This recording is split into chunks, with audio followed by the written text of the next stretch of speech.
మాట్లాడేటువంటి వాక్య భాగం ఈవేళ ఏంటి అని అంటే ఆ పరిశుద్ధ గ్రంథము నుండి యాకోబు పత్రిక 4వ అధ్యాయము 10వ వచనం చదవండి.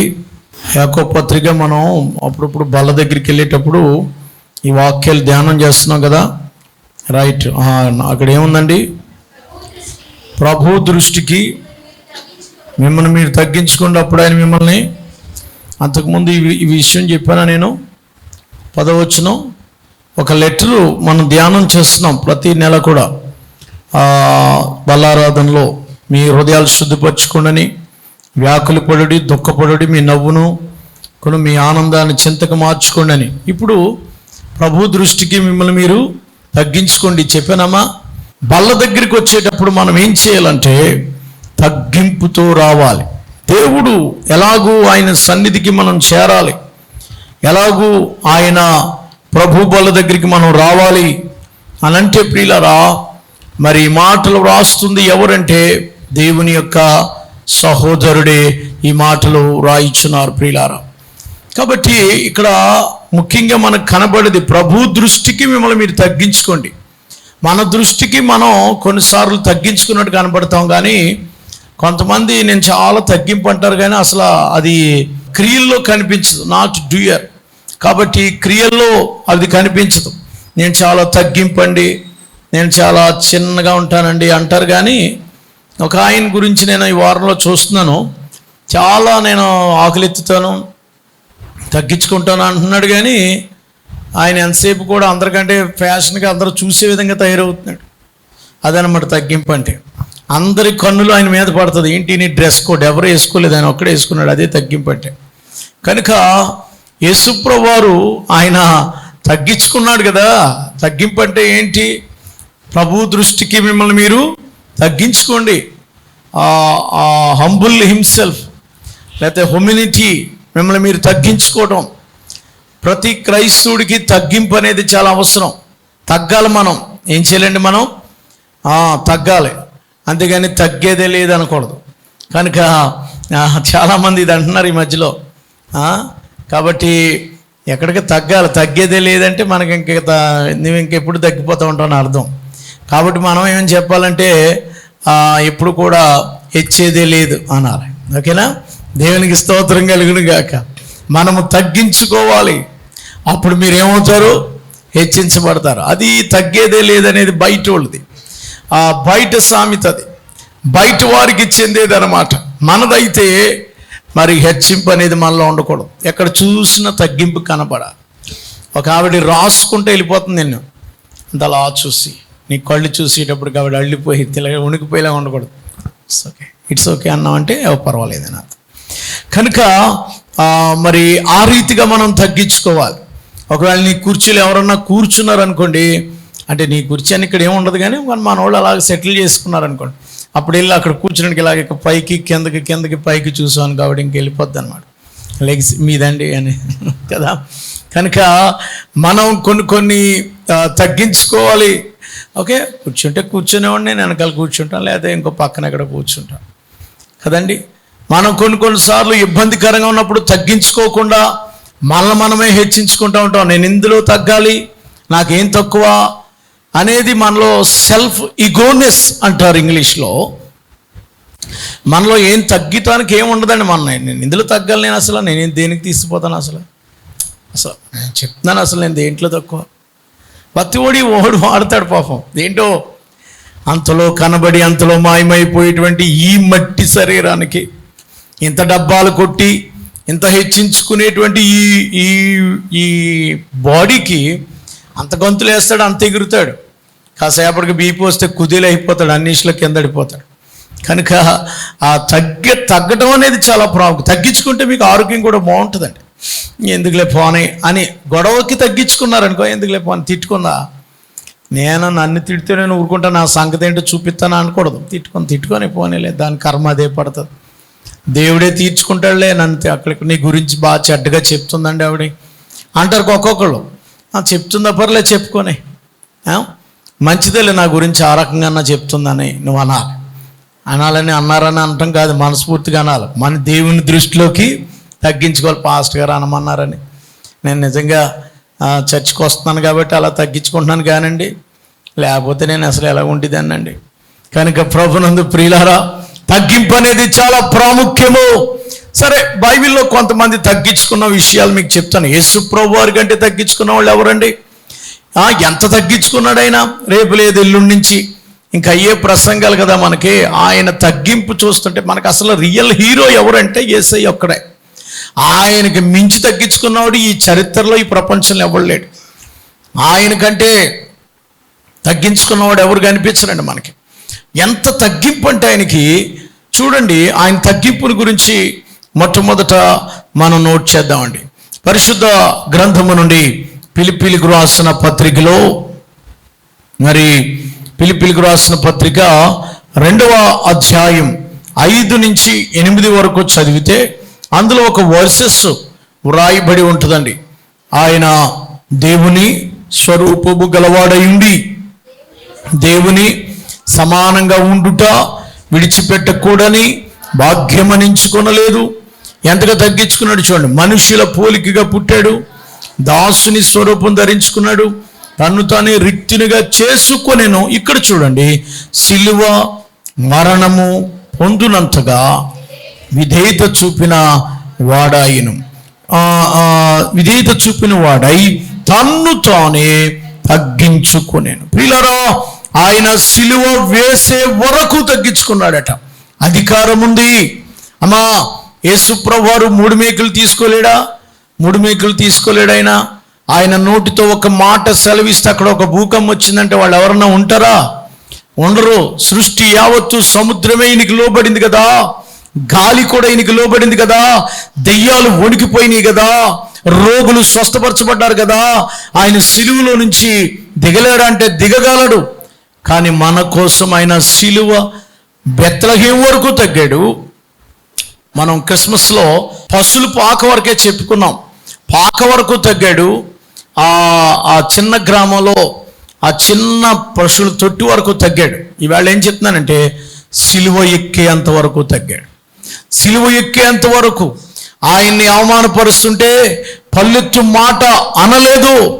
ఆయన ఆ మాట అనలేదు. ప్రియులారా, ఆయనను తిడుతుంటే దేవుడయ్యుండి కూడా ఆయన్ని తిడుతుంటే నోరు తెరవలేదు. ఆయన ముఖం మీద ఉమ్ము వేస్తుంటే తుపుక్కుమని క్యాండ్రగించి ఆ పాస్కంపు మొక్కంతో ముఖం మీద ఊస్తే యేసుప్రభు వారు తుడుచుకున్నాడు. ప్రియులారా, నువ్వు ఊరుకుంటావా? నీ ముఖం మీద ఏకర్లా నీ గుమ్మ నువ్వు అలాగే వెళ్తుంటే కళ్ళు కనపడతలేదా? అలా నడిచి వెళ్తుంటే ఊసిందనుకోండి, అప్పుడు ఎంత అలా ఉంటుందంటే మా తర్వాత చూడాలి ఒక 2 రోజుల వరకు. కనుక ప్రభునందు ప్రియులారా, అది మన తగ్గింపు. యేసు ప్రభువారు నోరు తెరువలేదా ప్రేమ, బదులు పలుకలేదా ప్రేమ, నోరు తెరువలేదా ప్రేమ, బదులు పలుకలేదా ప్రేమ. ఇది ఎవరి కోసము?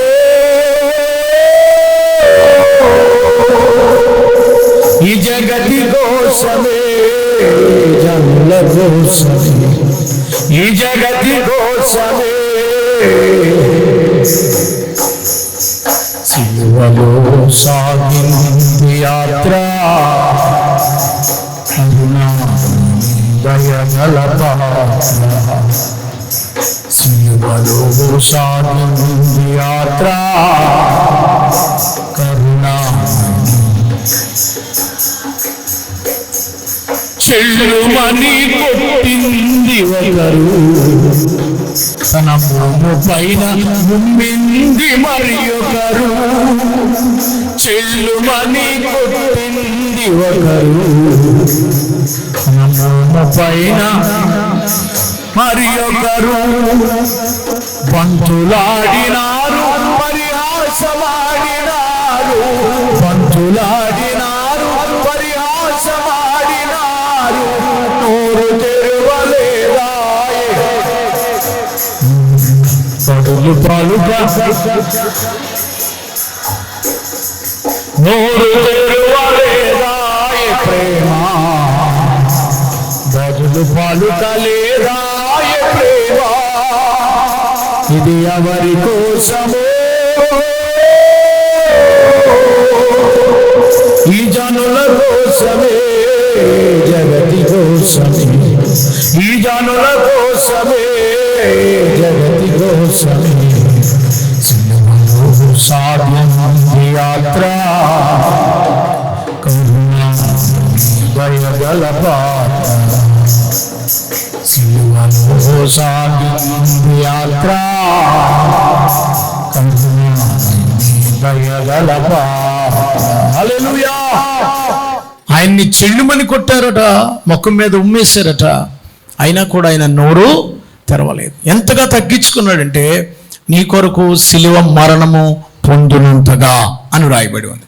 యేసుక్రీస్తు ప్రభువారు ఆయన సింహాసనం వదలడమే కాదు, శిలువ మరణం పొందినంతగా తగ్గించుకున్నాడు. ఆయన దేవుడై ఉండి కూడా ఆయన ఏమాత్రం హెచ్చించుకోలేదు. ఆయన గాడిదను మీద ఎక్కే అంత చిన్నగా ఆయన తగ్గించుకున్నాడు. మనకి సరైన బండి లేకపోతే మనం బయటికి వెళ్ళాం, సరైనటువంటి ఫెసిలిటీస్ రూమ్ ఇవ్వకపోతే బయటికి వెళ్ళాం, సరైనటువంటి భోజనం సరిగా పెట్టకపోతే ఎగాదిగా చూస్తాం, ఆ మాత్రం దిక్కులేందాను నన్ను ఎందుకు పిలిచే భోజనానికి అని అడుగుతాం. సో కనుక మనలో ఎక్కడ తగ్గింపు ఉండదు. ఇంత మేము డబ్బులు ఇస్తున్నాం కదా, ఎందుకు మాకు ఈ చారు భోజనం పెట్టారు అని అడుగుతాం మనం. పోనీలే ఏదో తీసుకున్నాలే, దేవుడు ఏదో పాస్ట్ గారు చేశారు అని అనుకో. ఎక్కడ సర్దుకునేటువంటి పరిస్థితి మన లైఫ్లో ఎక్కడ కనిపించదు. మనం ఎప్పుడు కూడా హెచ్చించుకునేటువంటి స్వభావం. ఎందుకనంటే దేవుడు ఎవరైనా హెచ్చించుకుంటే దేవుడు వాళ్ళని ఏం చేస్తాడో ఒక మాట చదివి నేను బ్యాక్కి వస్తానండి. మీరు పేతురు పత్రికలో చూస్తే హెచ్చించుకుంటున్నారా మీరు? జాగ్రత్త. హెచ్చించుకుంటే ఏం చేస్తానన్నాడు ఆయన? పేతురు పత్రిక మీరు తీస్తారంటే పక్కనే ఉంటుంది. 5వ అధ్యాయము 6వ వచనం చివరి భాగం 5వ వచనం చదవండి. పని మీరందరూ ఎదుటివాని ఇళ్ళ దేనమన్న వస్త్రము ధరించుకుని మిమ్మల్ని అలంచుకోడు. దేవుడు అహంకారులను ఎదిరించి దేవుడు తగిన సమయంలో హెచ్చించినట్లు ఆయన చేతి క్రింద మీరు తగ్గించుకోండి. అహంకారంగా రెచ్చిపోయి హెచ్చించుకున్నారు అనుకోండి, అహంకారం నెత్తికెక్కిపోయింది అనుకోండి, దేవుడు అహంకారాలు ఏం చేస్తాడట? ఎదిరిస్తాడట. ఎవరైతే దీనులై ఉంటారో, ఎవరైతే తగ్గించుకుంటూ ఇంకా అతను ఏమన్నా కూడా మాట్లాడండి బాబు, అతను దేవుడు అని అంటారు చూడండి, అతను ఏమన్నా మాట్లాడి అందరూ ఆట పట్టిస్తారు. తగ్గింపుది అతని యొక్క నేచర్ అదనమాట. ఆ పర్సనాలిటీ అలాంటిది. నీ పర్సనాలిటీలో అది ఉందా? కనుక అతను తగ్గించుకుంటూ వెళ్ళిపోతాడు. మూసినా సరే దులుపుకుంటా, మీద పడినా కూడా దులుపుకుంటా వెళ్ళిపోతాడు అనేటువంటి లైఫే క్రిస్టియానిటీ లైఫ్. క్రీస్తును పోలిన వారుగా నడవటం అంటే అదే.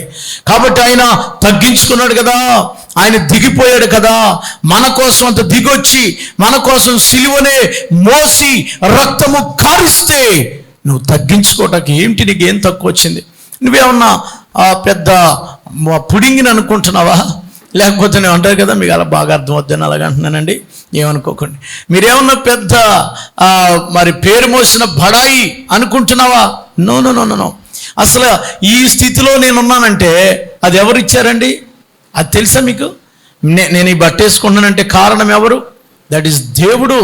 అతిశయించవలసి వస్తే, ఒకవేళ నేను ఏమన్నా అతిశయించాలనుకుంటే ఎవరిని బట్టి అతిశయిస్తానో తెలుసా? పరిశుద్ధ గ్రంథంలో అదే అంటాడు. నాకు బాగా నచ్చుద్దండి ఆ పదం. ఒకవేళ అతిశయించవలసిన కారణం ఏదైనా వస్తుంది, అప్పుడు నేను అతిశయించవలసి వస్తే దానిని బట్టి, ఆయనను బట్టి అతిశయిస్తానని పౌలు భక్తుడు పలికిన ఆ పలుకులు చాలా అద్భుతంగా ఉంటాయి. కనుక ప్రభునందు ప్రియులారా, మీరు గలతీయులకు రాసిన పత్రిక చివరి అధ్యాయంలో ఆయన ఆ మాట చెప్తాడు. దేనిని బట్టి అతిశయిస్తాడు ఆయన? గలతీయులకు రాసిన పత్రిక 6వ అధ్యాయము 13వ వచనం. గలతీయులకు రాసిన పత్రిక 6వ అధ్యాయం 13వ వచనం. అయితే మన ప్రభు 13వ వచనం, అయితే వారు సున్నతి పొందిన వారైనను ధర్మశాస్త్రం ఆచరింపరు, తాము మీ శరీరమందు అతిశయిస్తారు. మీరు సున్నతి పొందాలని కోరుచుచున్నారు. అయితే మన ప్రభు అయిన యేసుక్రీస్తు సిలువందు తప్ప మరి దేని విలువను నేను అతిశయించుట నాకు దూరమవునుగాక. నేను యేసు ప్రభు సిలువును బట్టి అతిశయిస్తాను. ఆయన సిలువుని ధరించుకున్నాడట, ఆ సిలువును బట్టి నేను అతిశయిస్తాను. అతిశయించవలసిన కారణం ఒకటి వస్తుంది. అతిశయించాలి, దర్శనాలు ఉన్నాయి, అతిశయించాలి. ఏమండి, నాకు దర్శనం వస్తుంది, అతిశయించాలి, కానీ నేను దానిని బట్టి అతిశయించను. 12వ అధ్యాయం 2 కొరింథీయులకు రాసిన పత్రిక 12వ అధ్యాయం 1వ వచనం. పౌలు గారు ఎలాగో మొదట యేసు ప్రభువు వారు తగ్గించుకున్నారు. రెండవది పౌలు గారు ప్రపంచ సువార్థికుడు, ద ఫౌండర్ ఆఫ్ క్రిస్టియానిటీ అని పేరుగాల్చిన పౌలు గారి గురించి కొన్ని విషయాలు నేను చెప్పిన తర్వాత నేను ముందుకు వెళ్ళిపోతాను. పౌలు గారు ఏమంటున్నారండి? అతిశయించుట నాకు తగదు, కానీ అతిశయింపవలసి వచ్చింది. ప్రభు దర్శనాలు ఇచ్చాడు, ప్రత్యక్షతల గురించి చెప్పుదును. క్రీస్తు 3వ ఆకాశానికి వెళ్ళిపోయాడు. అవన్నీ నేను చూశాను. సో 5వ వచనం చూడండి. దానిని అట్టి వాటిని గూర్చి అతిశయించు, నా విషయమైతే నా బలహీనత ఎందే గాని మరి దేని విధంగానైనా నా బలహీనతలను బట్టే నేను అతిశయిస్తాను. నేను సరిగా పని చేయలేకపోతున్నాను, ఆ బలహీనతలను బట్టే అతిశయిస్తాను తప్ప మరి ఏ విషయాల్లో, ఈ దర్శనాలు లేకపోతే ఇది ఇచ్చాడు దేవుడు, నా బలహీనతలు. ఆయనకు ఒక ముళ్ళు ఉంది, ఆయనకు ఒక రోగం ఉంది, ఆ రోగాన్ని బట్టి కూడా దేవుడు రోగం ఇచ్చినందుకు అతిశయిస్తాడట. దేవుడు ఈ రోగం పెట్టాడు కనుక నేను దేవుడికి దగ్గర అయ్యానని అతిశయిస్తాడట. దేవుడు నన్ను ఇలాగ నలగొట్టాడు కాబట్టి దేవునికి ఎంతో ఇష్టడిగా ఉన్నానని అతిశయిస్తాడట. పౌలు గారి తగ్గింపు గురించి ఒక విషయం మీతో మాట్లాడాలి. అపొస్తలుల కార్యములు 20వ అధ్యాయం 19వ వచనం చూడండి. మొదటి తిమోతిలకు రాసిన పత్రిక 1వ అధ్యాయము 15వ వచనం చూడండి. అపొస్తలుల కార్యములు 20వ అధ్యాయం 19వ వచనం. సంభవించినను కన్నీళ్లు విడిచుచు పూర్ణమైన వినయభావంతో మీకే తెలియను, మరియు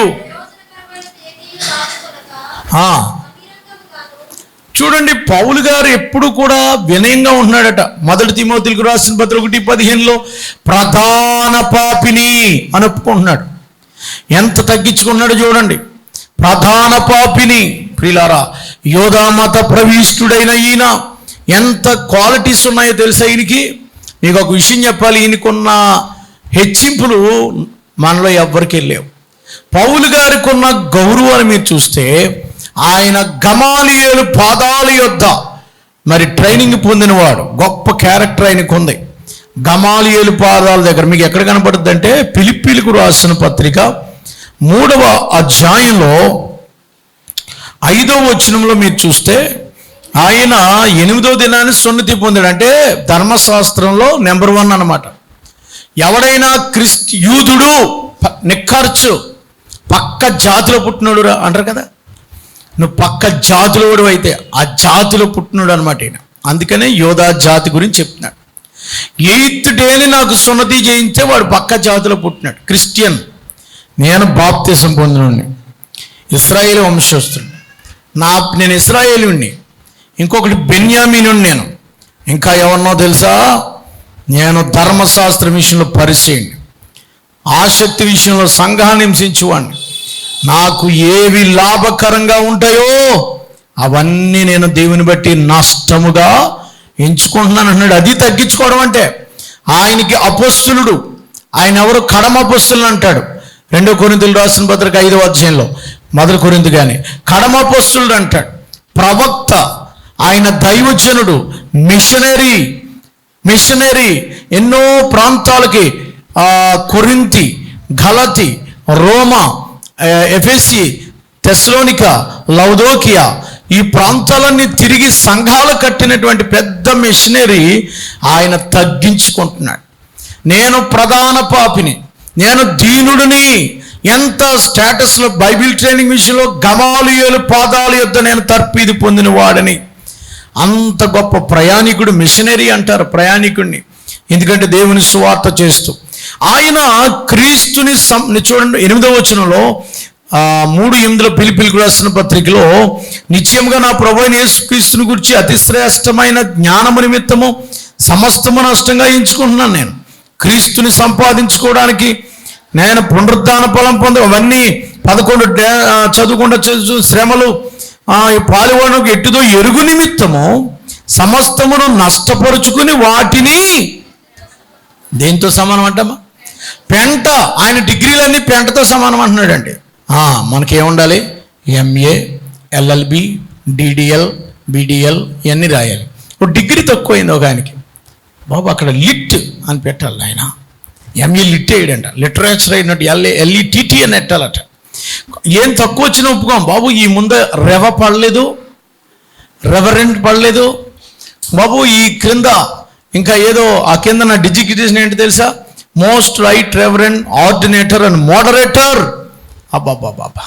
పౌలు గారేమో అన్నీ తగ్గించుకుని, నేను మీ సహోదరుణ్ణి, నేను క్రీస్తు. పౌలు గారి టైటిల్ ఏంటో తెలుసా మీకు? పౌలు గారి టైటిల్ ఏంటమ్మా? పౌలు గారికి బిరుదు ఏంటో తెలుసా మీకు? చూడండి మరి, ఆయనే రాసుకున్నాడు, నేను కాదు. పౌలు గారు ఆయన టైటిల్ ఆయనే రాసుకున్నాడు. ఏమని? ఆయన గురించి మీరు చూస్తే ఉత్తరంలో ఇలా రాస్తాడు, క్రీస్తు ఖైదీని అని రాశాడు. ఎవరంటే ఆయన క్రీస్తు ఖైదీ. ఈ మాట చెప్పుకోవడానికి ఎంత సిగ్గుపడకుండా, క్రీస్తు కొరకు ఐఎమ్ జైలర్, క్రీస్తు ఖైదీని. ఖైదీ అనిపించుకోవడం మనకి ఎంతో నామోసుగా ఉంటుంది. ఆయన తన లెటర్స్లో రాశాడు, స్వార్థ పక్షముగా నేను క్రీస్తు. మొదటి అధ్యాయం చదువుకుంటే మీకు ఆ విషయాలు కనిపిస్తూ ఉంటాయి. కనుక ప్రభునందు ప్రియులారా, ఆయన క్రీస్తు ఖైదీగా ఈ మాటలు చెప్తూ ఉన్నాడు. తగ్గించుకోవడం. పౌలు గారికి అన్ని యోగ్యతలుండి, అన్ని అర్హతలుండి, అన్ని పట్టాలుండి, అన్ని డిగ్నిటీ అండ్ డిగ్రీస్ ఉండి కూడా తగ్గించుకున్నాడు. ఒక్క మెట్టు దిగ్గలవా? ఒక డిగ్రీ అమ్మా, ఒక డిగ్రీ తగ్గించుకోగలవా నువ్వు? దీనికి ఎంత డిగ్రీ కదా, ఒక్కొక్కరికి ఒక్కొక్క డిగ్రీ. కాబట్టి ప్రియులారా, మన డిగ్రీలు తగ్గాల. దేవుని దగ్గరికి వచ్చేటప్పుడు డిగ్రీ తగ్గల. ఇంగ్లాండ్ దేశపు రాణి ఆలయంలోకి వచ్చినప్పుడు ఆయన పిలుస్తున్నాడట, అయ్యా రాణి గారు, మీ కొరకు ప్రత్యేకమైనటువంటి సీటు ఏర్పాటు చేశాం అని అంటే, నేను చర్చిలో అందరితో సమానమని ఆవిడ మూలను కూర్చుని ప్రభుని ఆరాధించిందట. ప్రియులారా, దేవుని సన్నిధిలో నువ్వు ఆర్డిఓ అయినా, కలెక్టర్ అయినా, ఐఏఎస్ ఐపీఎస్ అయినా కూడా ప్రభు పాదాల దగ్గర ఆరాధికుడివే. చర్చికి వచ్చేటప్పుడు ఆరాధికుడు. చర్చ్ బయట నువ్వు ఎవరో నాకు తెలియదు, కానీ చర్చిలో మాత్రమే తగ్గించుకోమంటలేదు. ఆ ఉద్యోగాన్ని బట్టి నువ్వు నడువు, కానీ మిగిలిన నీ బ్రతుకులో, నీ లైఫ్లో తగ్గింపు ఉండాలి. పౌలు గారు దర్శనాలు పొందిన వాడయిండి కూడా, పౌలు గారికి ఎన్నో ఊళ్ళు తిరిగే దేవుడు అవకాశం ఇచ్చాడు. కానీ ఆయన ఏం చెప్పుకుంటాడంటే, క్రీస్తు ఖైదీని. ఆ మాట నాకు బాగా నచ్చుద్దండి ప్రియులారా. ఆయన క్రీస్తు ఖైదీనైన నేను ఇలాగున దేవుని పక్షంగా నిలబడడానికి, దేవుని పక్షంగా నడవడానికి దేవుడు నాకు ఈ యోగ్యత ఇచ్చాడు. మీరు ఎఫెసీయులకు రాసిన పత్రిక 3వ అధ్యాయం, ఎఫెసీయులకు రాసిన 3వ అధ్యాయం 1వ వచనం చదవండి. మీరు చెప్తున్నారు కానీ మాకు చూపిస్తే మీకు పట్టుకుంటుంది కదా. ఈ హేతు చేత అన్య జనుల నిమిత్తము క్రీస్తు యొక్క ఖైదీనైన పౌలను నేను మా అడ్రస్ ఏంటి, ఎలా పరిచయం చేసుకుంటున్నాడు? బిషప్ గారిని మాట్లాడుతున్నానండి. నేను ఎవరితో అయినా మాట్లాడేటప్పుడు ఏమంటారు? బిషప్ గారిని మాట్లాడుతున్నానండి. అవతల రెస్పాండ్ అవ్వాలి నాకు అలాగా. కానీ పౌలు గారు ఎంత తగ్గించుకున్నాడో తెలుసా? క్రీస్తు ఖైదీని నైనా నేను, జైలుకి వెళ్ళినోడినైనా నేను అని రాస్తున్నాడు. అది ఆయన పరిచయం, అది ఆయన పరిచయం ప్రియులారా. సో ప్రభునందు ప్రియులారా, నీవు ఆ రీతిగా తగ్గించుకోవటానికి, పెంటతో సమానంగా ఎంచుకోవడానికి ప్రయత్నం చేస్తున్నావా? తగ్గింపు స్వభావాన్ని పొంది ఉండాలని మనవి చేస్తున్నాను. ఇంకొక మెట్టు, ఇంకొక దాసుని మీకు చూపిస్తాను. ఆయన వంశావళిలో ప్రధానుడు, దేవునికి ఇష్టమైన వాడు. మరి యేసుక్రీస్తు శరీరధారిగా రావడానికి ఏర్పాటు చేసుకున్నటువంటి ప్రత్యేక వంశం. ఆయనకున్న బిరుదులు చెప్తాను చూడండి. ఆయనకున్న బిరుదులు ఏంటంటే, జనములకు తండ్రి అని పేరు ఆయనకి. ఆయనకున్న పేరేంటి తెలుసా? జనములకు తండ్రి. రెండవ బిరుదు ఏంటో తెలుసా ఆయనకి? దేవుని స్నేహితుడు. మూడోది ఏంటో తెలుసా? విశ్వాసులకు తండ్రి. నాలుగోది ఏంటో తెలుసా? భూమి మీద ఉన్నటువంటి సమస్త జనాలు నీ ద్వారా ఆశీర్వదించబడతాయి. నువ్వెవరిని ఆశీర్వదిస్తావో నేను వాళ్ళని ఆశీర్వదిస్తాను, నువ్వెవరిని శపిస్తావో వాళ్ళని నేను శపిస్తాను అని అంత పేరు కలిగిన వాడు ఎవరు చెప్పండి? అబ్రహాం. ఆయన ఏమంటున్నాడో చూడండి ఒకసారి. ఆదికాండం 18వ అధ్యాయము 27వ వచనములో, ఆదికాండం 18వ అధ్యాయం 27వ వచనములో, అందుకు అబ్రహాం ఇదిగో ధూళియు బూడిదినైనా. అబ్రహాం గారు దేవుని స్నేహితుడని బిరుదుందా లేదా? యాకోబు పత్రిక 2వ అధ్యాయంలో ఉంటుంది. అబ్రహాముకి విశ్వాసులకు తండ్రి అని హెబ్రీయులకు రాసిన పత్రికలో ఉంటుంది కదా. అబ్రహాము అనేక జనాలు ఆశ్రయించబడతాడని ఆదికాండం 12లో ఉంటుంది కదా. అబ్రహాము గారు మరి జనములకే తండ్రి అని అబ్రహాం అనే పేరుకే అర్థం అది కదా. అలాంటి అబ్రహాం గారు దేవుని దగ్గరికి వచ్చేటడికి ఏమన్నాడు? ధూళిని బూడిదిని నన్ను బూడిదంటావా? నా మీద బూడిద ఎత్తిపోస్తావా? అబ్రహాం గారు ఏమంటున్నాడు? Dust, I am dust. బూడిదని ఎంతగా తగ్గించుకుంటున్నాడు చూడండి. బూడిదిగా తగ్గించుకున్నాడు. తగ్గింపు స్వభావం వాళ్ళలో ఉంది. యేసు ప్రభుల వారు వస్తే 100 ఏళ్లలో నేల మట్టుకు సాగిలి పడిపోయాడట, వంగిపోయాడు. నాకు 100 ఏళ్ళు ఉన్నాయి కదా, నేను కూర్చోలేని అనలేదు దేవుడి దగ్గర. మోకరించి సాగిలి పడిపోయాడు. నాకు 380 మంది పనోళ్ళు ఉన్నారు కదా, వాళ్ళు దేవునికి కోడి కొయ్యాలనుకోండి, కోడిని ఆయనే పరిగెత్తి పట్టుకోవాలా ఏంటి? ఒక మంచి కోడి పెట్టను తీసుకొచ్చి, అంటే మన భాషలో చెప్తాను, ఆయన దూడను తీసుకొచ్చాడు అనుకోండి, అలాగా ఆయన పరిగెత్తి కోడిని పట్టుకోవడానికి ఎంత కష్టం అవుద్ది? 100 ఏళ్ళ ముసలోడు అలాగా ఆయనే కోడిని పట్టుకుని, ఆయనే కట్ చేసి, ఆయనే వండి పెట్టడం, ఆయన ప్రేమ తగ్గింపు దేవునికి చేస్తున్నాను. ఇది ప్రభు దగ్గరికి వచ్చేవాడు దేన మనసుతో రావాలి. తన్ను తాను మత్తయి సువార్తలో కూడా రాస్తాడు, తన్ను తాను తగ్గించుకునేవాడు హెచ్చించబడును, తన్ను తాను హెచ్చించుకునేవాడు తగ్గించబడును అంటాడు. నువ్వు హెచ్చించుకుంటే తగ్గించబడతావమ్మా. నువ్వు హెచ్చించుకుంటే ఏం చేయబడతావు? తగ్గించబడతావు. నువ్వు తగ్గించుకున్నట్లయితే ప్రతి దాంట్లో పోనీలేండి. ఎంతకాలం తగ్గించుకోవాలని అని అనుకో, ఎన్నిసార్లు అయినా తగ్గించుకో. ఎన్నిసార్లు క్షమించాలి అని అనుకో. తగ్గించుకో. తగ్గింపే నిన్ను హెచ్చించేవాడుగా, ఒకప్పుడు తల ఎత్తేవాడుగా చేస్తాడు. ఎక్కడైతే నువ్వు అవమానపరచబడ్డావో, ఎక్కడైతే నువ్వు తల దించుకున్నావో, అక్కడే దేవుడు నిన్ను తల ఎత్తేవాడుగా నిన్ను చేయబోతూ ఉన్నాడు. అనరాని మాటలు అన్నారు, హింసించారు, దూషించారు, అమ్మివేశారు యేసేపుని. అన్నలారా నన్ను ఎందుకు ఇలా బాధ పెడుతున్నాడు అన్నాడు. అన్నలారా నన్ను ఎందుకు ఇలా హింసిస్తున్నారయ్యా? అన్నలారా నన్ను ఎందుకు అమ్మేస్తున్నారయ్యా? అన్నలారా నన్ను ఎందుకు గోతులు పాడేశారని మొత్తుకున్నాడు, నోరు నొత్తు కొట్టుకున్నాడు. వాళ్ళ వెనల తగ్గించుకున్నాడు. అన్నల్ని ఏమనలేదు. కానీ అన్నలు ఒకప్పుడు ఈయన పొజిషన్ మారిపోయింది. ఎప్పుడు ఒకే పొజిషన్ ఉండదు కదా. దేవుడు మనల్ని లేపుతాడు. దేవుడు మనల్ని కొద్ది కాలం మీరు తగ్గించుకున్న తర్వాత, ఈ నిందలు కొన్ని శ్రమలు అనిపించిన తర్వాత, ఆయన మనల్ని లేపినప్పుడు, అన్నలు వచ్చినప్పుడు వచ్చారా అని కాలు రగలేదు. అన్నలను చూసి దుఃఖం పట్టలేక వాళ్ళని పరీక్షించడానికి ఏమో చిన్న చిన్న టెస్టులు చేశాడు తప్ప వాళ్ళ మీద ద్వేషం మీద కాదు. బైబిల్ అండర్స్టాండ్ చేసుకుంటే వాళ్ళని పరీక్షించడానికి, వీళ్ళు ఇంకా మారారా లేదా, వాళ్ళలో ఉన్న దుర్గుణాలు బయట పెట్టడానికి. నేనేమంటానంటే, వాళ్ళలో ఇంకా కోపతాపాలు, వాళ్ళలో ఇంకా అసూయ ద్వేష భావాలు, వాళ్ళలో ఇంకా గొడవ తార్పణ్యం ఉన్న బయటికి లాగేయడానికి యేసేపు పనిచేస్తున్నాడు. అన్నా ఈ గిన్నెవుడు పట్టుకెళ్ళాడు అని ఆయనే పెట్టించాడు, ఈ రోకలు ఆయనే పెట్టించాడు. ఎందుకని? తమ్ముని చూడాలని ప్రేమ, ఎందుకని వాళ్ళని హత్తుకోవాలని ప్రేమ. దెబ్బలాడుకోకుండా అన్నలారా, మీరు నన్ను ఏం చేయలేదు, దేవుడే నన్ను ఇక్కడికి పంపించాడని వాళ్ళకి అన్నం పెట్టడానికి, వాళ్ళని పోషించడానికి. నేను మీ మీద కాలు రగరేస్తాను అనలేదు.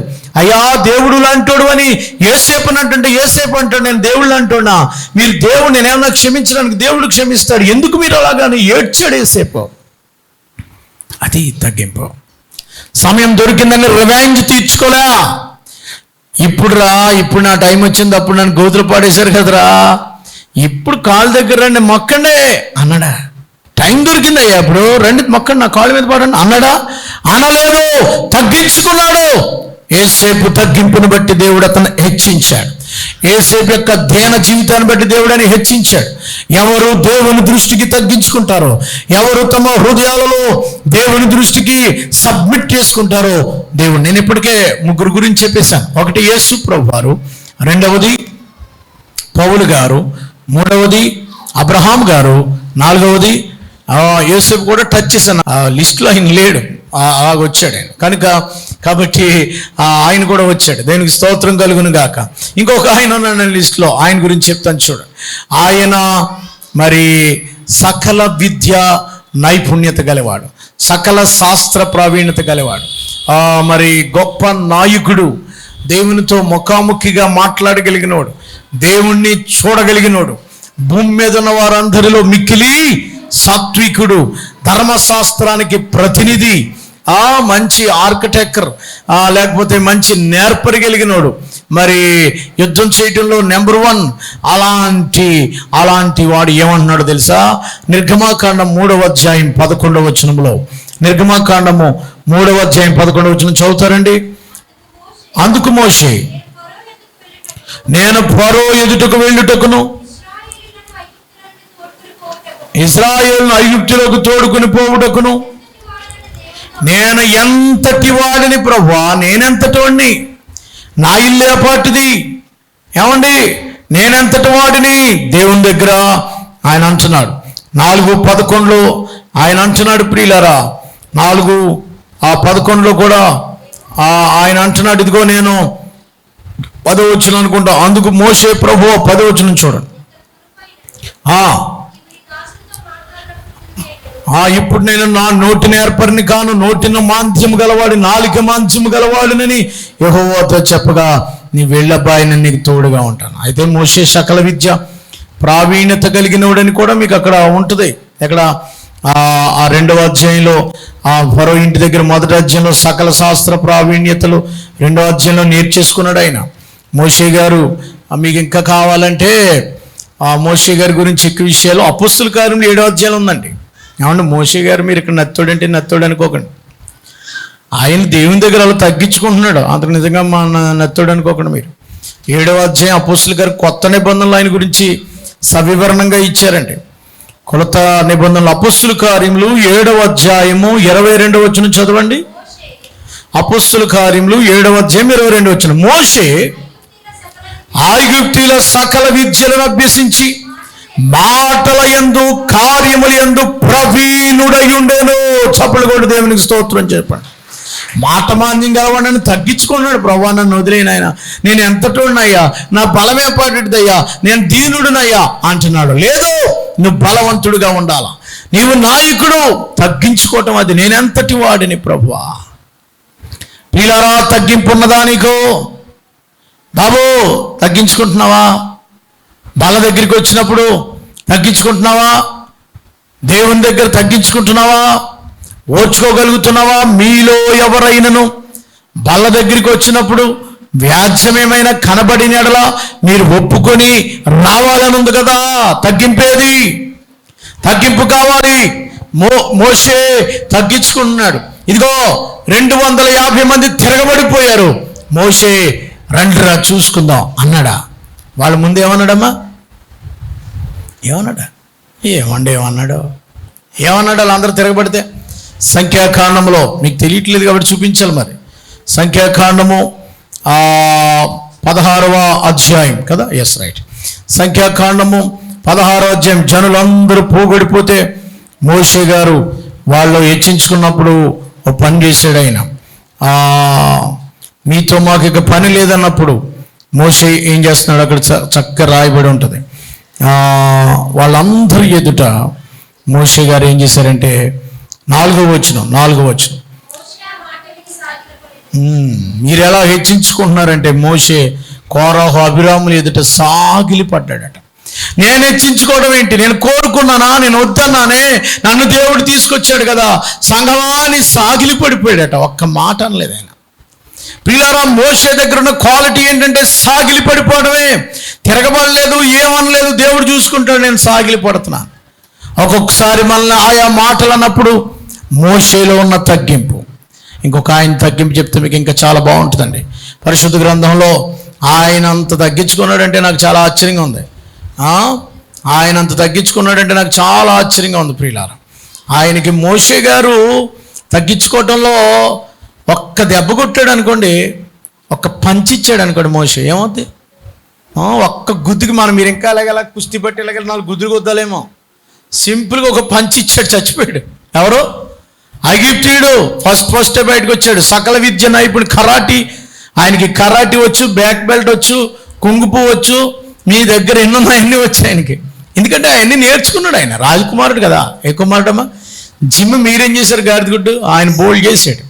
జిమ్ అప్పుడే ఉంది, ఇప్పుడు జిమ్ కాదండి. బయటకు వచ్చాడు, ఎవడో క్రిస్టియన్ కొడుతున్నాడు ఇస్రాయేల్, మనోడు జిమ్ గిమ్మి వెళ్ళి వచ్చాడు కదా. వెళ్ళరాగానే ఏంటో మా ఓన్ పట్టుకున్నాను, అలా వాళ్ళ బుగ్గ మీద దెబ్బ కొట్టాడు, బ్లడ్ పడిపోయి చచ్చిపోయాడు అవుతాడు. పాస్టర్ గారు తగ్గించుకుంటున్నాడు కదా అని అనుకోకండి. నిన్న ఒక ఆయన చెప్తున్నాడు, సరిగ్గా కొట్టాడంటే ఇంకెందుకు పని చేయరట. కానీ ఆ అనుమతి దేవుడు పాస్టర్ గారికి ఇవ్వలేదట. దేవునికి స్తోత్రం కలుగును గాక. మోషే మిక్కిలి సాత్వికుడు, తగ్గించుకున్నాడు ఆయన. ఇక ఈయన గురించి చూస్తే నాకు చాలా ఆశ్చర్యమైంది. చివరి మాట ఈయనతో చెప్పి ముగిచ్చేద్దాం, టైం అయిపోతుంది. 1 సమూయేలు గ్రంథం 24వ అధ్యాయం 14 చదువు. ఇశ్రాయేలు రాజు ఎవరిని పట్టుకొని బయలుదేరి వచ్చాడు? యాపాటి వాడిని తరుముచున్నాడు. చచ్చిన కుక్కను కదా, మిన్నల్లును కదా. అమ్మా, దావీదు భక్తుడు నేను ఎవరిని అంటున్నాడు? చచ్చిన కుక్కనే, బతికిన కుక్క కాదు, కుక్క లాంటి కదా. కుక్క అన్నారనుకో, ఎవరు నిన్ను ఎవరన్నా కుక్క అన్నారనుకో, నన్ను కుక్క అంటావే, నువ్వు డబల్ కుక్కవే, ఊర కుక్కవే, ఊరు కుక్కవే, ఊర కుక్కవే కదా. కుక్క ఆయన ఏమనుకున్నాడు? నేను చచ్చిన కుక్కని కదా. ఇంకెలా అంటాడట? మిన్నల్లుని కదా. మిన్నల్లు తెలుసా? మిన్నల్లు చిన్న నల్లు ఉంటుంది కదా, చిన్న నల్లుని కదా నేను. ఇలాంటి నల్లుని నువ్వు ఇశ్రాయేలు రాజు అయ్యుండి దేశంలో సింహాసనం మీద కూర్చుని నన్నట్టుకున్నావేంటి నాయన? బాబు నాయన దావీదా, నా కొడుక తప్పు అయిపోయిందిరా అంటాడు. కింద క్షమించరా నన్ను అంటాడు రాజుగారు. ఎంతగా యుద్ధం చేయగలవాడు, నేర్పరగలవాడు, ఆయన దేవుని ఇష్టానుసారుడు అని పేరు పొందినవాడు. కీర్తనలు 100 కీర్తనలు రాశాడు. గిటారా వాయించగలడు, సింహాల్ని చీల్చగలడు, తోడేళ్ళని చంపగలడు, గొల్లియాతుని ఓడగట్టగలడు. ఆల్రెడీ అయిపోయినప్పటికీ అవన్నీ అయిపోయినాయి. 1 సమూయేలు 24 వచ్చేటప్పటికి హీరోచితమైన సౌలుకి 1000, దావీదుకి 10,000 జయధ్వనులు పొందినవాడు ఇప్పుడు ఏమన్నాడు రాజుగారి దగ్గర? కుక్కను కదా. మామూలు కుక్క కాదు, చచ్చిన కుక్కను కదయ్యా నన్ను అట్టుకు. చచ్చిన కుక్క అంటే ఊరుకుంటారా మీరు? ప్రియ దేవుని బిడ్డలారా, చచ్చిన ఎంతగా తగ్గించుకున్నారో వాళ్ళు. సహోదరులు తరుగుతున్న శత్రువు చంపడానికి వచ్చాడు. 24 అధ్యాయంలో చంపడానికి వచ్చాడు దావీదుని. అతను చంపేతుడు స్పాట్లో సౌలు దావీదుని చంపడానికి వచ్చినోడితో అన్నాడు, ఎందుకు రాజా నన్ను పట్టుకుంటావు? నేను కుక్కలాంటి వాడిని, నన్ను వదిలే, కుక్కనే. తగ్గింపు ఉందా మీకు? కొత్త నిబంధనలో కావడంటది కదా, యేసు ప్రభువారు నా కుమార్తెను బాగు చేయ ప్రభువా, నా కుమార్తెను బాగు చేయ ప్రభు అంటే మాట్లాడలేదు ఆయన. ప్రభువా కూతురు కుమార్తె బాగు చేయను అని అంటే ఏం మాట్లాడలేదు. ఆ శిష్యులు అన్నారు, ప్రభు క్వాలిటీ అతను ప్రభు స్వస్థపరిచయ్యా అని అంటే ఇస్రాయేల్ ఏమన్నారు తెలుసా? ఇది ఇశ్రాయేల్ కోసం వచ్చింది కానీ వాళ్ళ కోసం రాలేదు అన్నాడు. ఆవిడేమన్నా తెలుసా? అలాగే ప్రభు అయినను వదలలేదట. మత్తయి సువార్త 15లో ఉంటుంది ఆవిడ. అయినను మత్తయి సువార్త 15 అయినను వదలలేదట. ఇంకొకసారి ఏమన్నా తెలుసా ఆయన? అమ్మ, పిల్లల రొట్లు తీసుకుని కుక్క పిల్లలకి ఇట యుక్తం కాదు. ఇది పిల్లల రొట్టు ముక్క. నేను పిల్లలంటే ఎవరో ఈ దేవుని పిల్లల కోసం వచ్చాను, మీకోసం కాదు. కుక్క పిల్లలకి వేయటం యుక్తం కాదు. సామెత వాడాడు.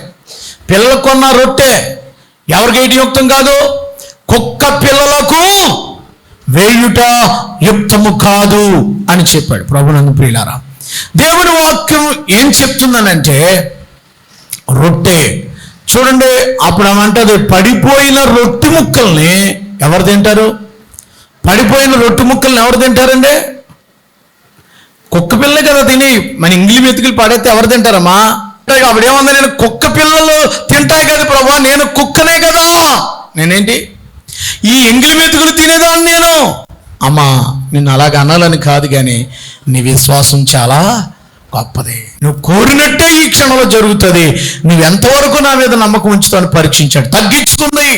ఇదిగో సుంకరి ఆలయానికి వచ్చాడు, పరిసయ్యుడు ఆలయానికి వచ్చాడు.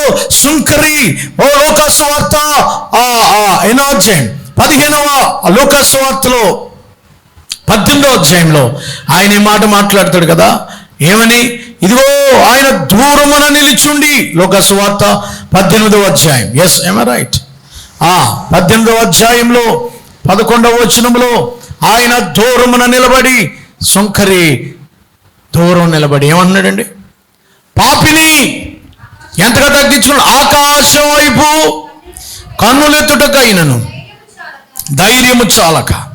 13వ వచనంలో అయితే ఆ సుంకరి దూరముగా నిలబడ్డాడట. లోకసువార్త 18:11 కదా. తగ్గించుకున్నాడు. పరిసైడు ఫ్రంట్ రోల్లోకి వచ్చేసాడు.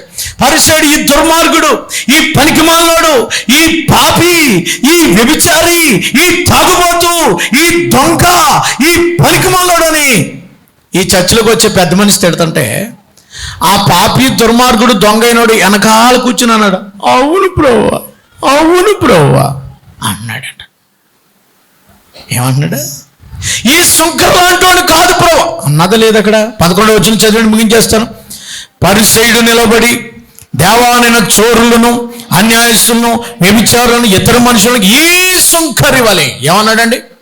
ఆడుగో ప్రభు, ఆడు కూడా వచ్చేసాడు ఆయన దేవాలయంలోకి. ఆడంత దుర్మార్గుడు ఆయన, ఆడు పనికిమాలినోడు ఆయన. ఆ మనిషి కూడా వచ్చేసింది ఆయన.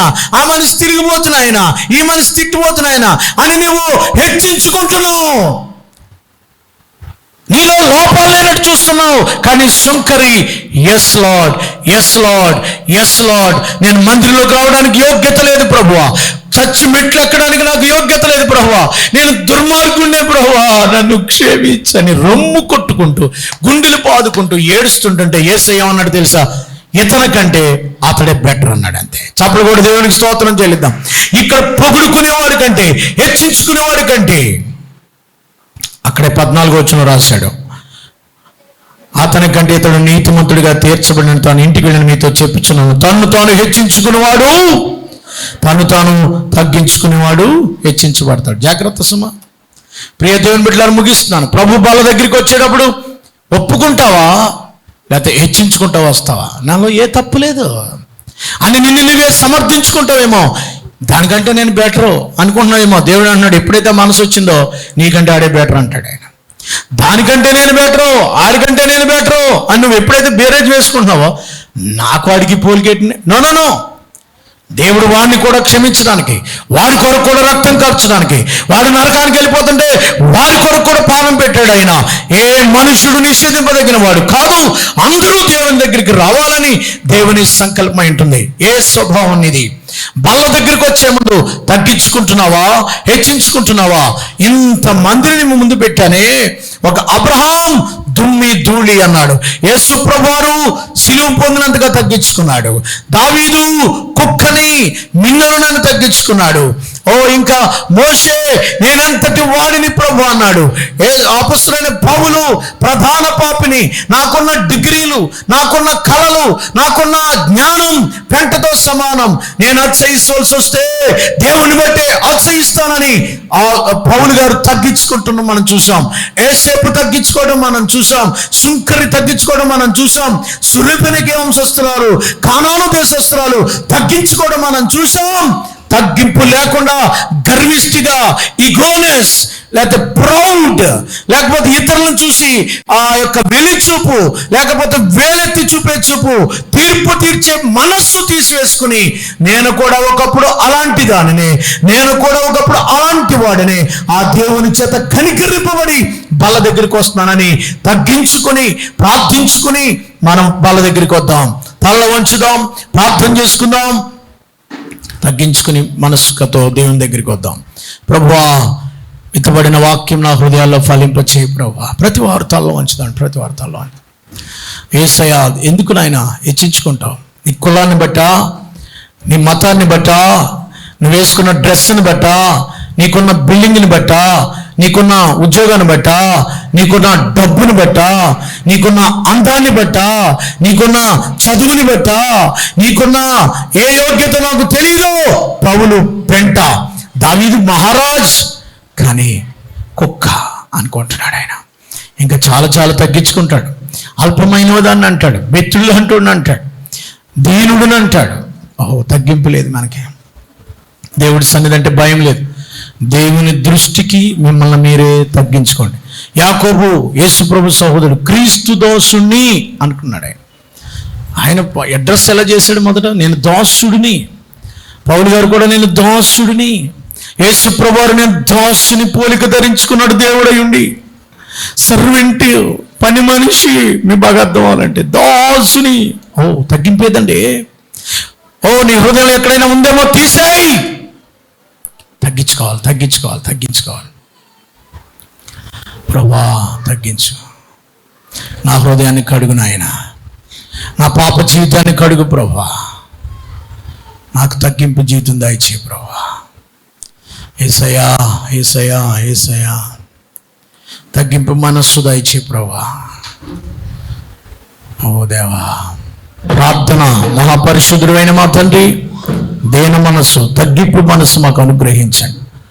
యేసు ప్రభువా, మీరు ఎలాగో శిలువ మరణం పొందినందుగా తగ్గించుకున్నారు అయ్యా, పౌలు గారు ఎలాగూ పెంటగా ఎంచుకుని ప్రధాన పాపిని తగ్గించుకున్నాడు అయ్యా, మా మనస్సు, మా మట్టుకు మేము తగ్గింపు స్వభావం మాకు దయచేయండి. మా వేషధారణలో, మా మాటలో, మా క్రియలో, మా ప్రవర్తనలో అబ్రహాము, దావీదు, యేసేపు నాయనా, ఆ కానాను స్త్రీ, ఆ సుంకరి వలె తగ్గించుకుని నీ పాదాలు పట్టుకుని ప్రభువా నాయనా, మేము నిన్ను బతిమలాడుకుని నీ కృప కొరకు వేడుకుని నీ బల్లలో పాల్పంపులు పొందే భాగ్యం ఇమ్మని, ఎవరైనా హెచ్చింపుంటే వారిని క్షమించి వారి పశ్చాత్తాపడి నీ బల్లలో పాల్పంపు పొందే భాగ్యం దాయిచ్చేయమని యేసు ప్రభువారి పేరట వేడుకొనుచున్నాము తండ్రి. ఆమేన్.